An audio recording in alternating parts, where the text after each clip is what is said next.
আসসালামু আলাইকুম, hello everyone, কী অবস্থা সবার? এই যে আজকে সকালবেলা ঘুম থেকে উঠে রেডি হয়ে গিয়েছি, মায়ের বাসায় যাব। প্রায় অনেক দিন যাবৎ মায়ের বাসায় যাওয়া হয় না, ভাইয়ের বিয়ের পরে আর যাওয়া হয়নি। এই যে আমরা এখন আমার মায়ের বাসায় চলে যাচ্ছি, রিকশায় আছি। দেন সকালবেলা ঘুম থেকে উঠে মায়ের বাসায় চলে গেলাম রেডি হয়ে। আম্মু নেহারি রান্না করেছিল, সাথে পরোটা ভেজে দিয়েছিল। এটা হচ্ছে কোরবানির গরুর পায়া, তো আমরা সময় করে যেতে পারিনি দেখে মা রান্না করেনি, তো সেদিন খুব করে বলল, তারপর চলে গেলাম, যে নেহারি খেলাম পরোটা দিয়ে। এত টেস্ট হয়েছিল বলার বাহিরে।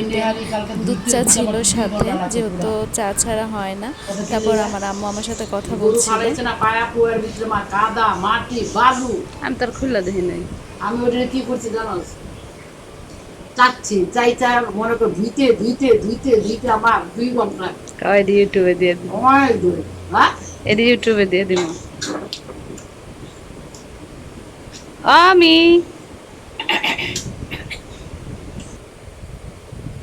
দেন আমি সুন্দর করে খাওয়া দাওয়া করে শুয়েছিলাম। আকাশটা দেখতে ভালোই লাগছিল।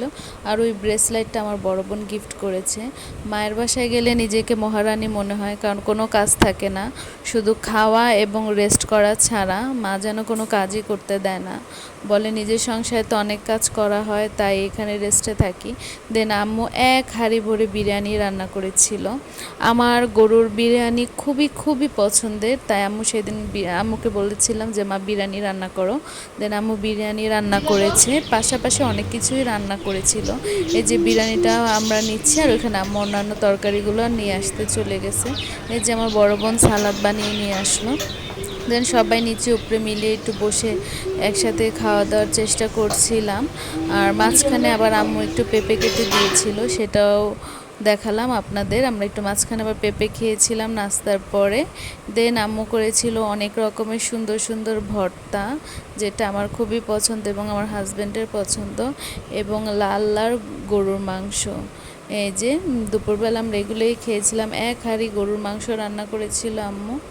দেন সুন্দর করে খাওয়া দাওয়া করে একটু রেস্ট নিয়েছি, আম খেয়েছি, এবং আমার হাজব্যান্ড এখন কাঁঠাল ভাঙতেছে। যে আমার হাজব্যান্ড নিয়ে গিয়েছিল আম, কাঁঠাল, তারপর অন্যান্য ফ্রুটস, মিষ্টি এগুলো।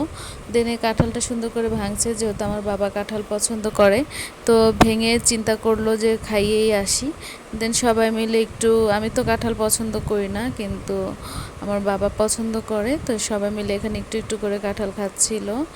আর এই যে আমার বাবা সুন্দর করে খাচ্ছিল, যেহেতু আমার বাবা অসুস্থ, সবাই তার জন্য দোয়া করবেন। দেন সন্ধ্যার 6টা বাজে আমরা আবার বাসার উদ্দেশ্যে রওনা করলাম। মা খাবার দাবার দিয়ে দিল। মায়ের বাসা থেকে আসার সময় মনটা যেন খুব খারাপ হয়ে যায়।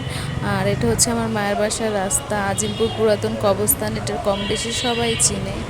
আর আমরা যেতে যেতেই দুটি লাশ এখানে এসেছিল, সেই লাশ দুটো দেখলাম। আসলে কি জানেন, সব মানুষকেই বিদায় নিতে হবে দুনিয়াতে, কেউই আসলে আমরা স্থায়ী নয়। তারপরও আমরা সবাই যাতে চেষ্টা করি যার যার পরিবারকে খুশি রাখার জন্য, আর কারো মনে কষ্ট যাতে না দেয়। তো সবাই দোয়া করবেন, সুস্থ থাকবেন, ভালো থাকবেন। আল্লাহ হাফেজ।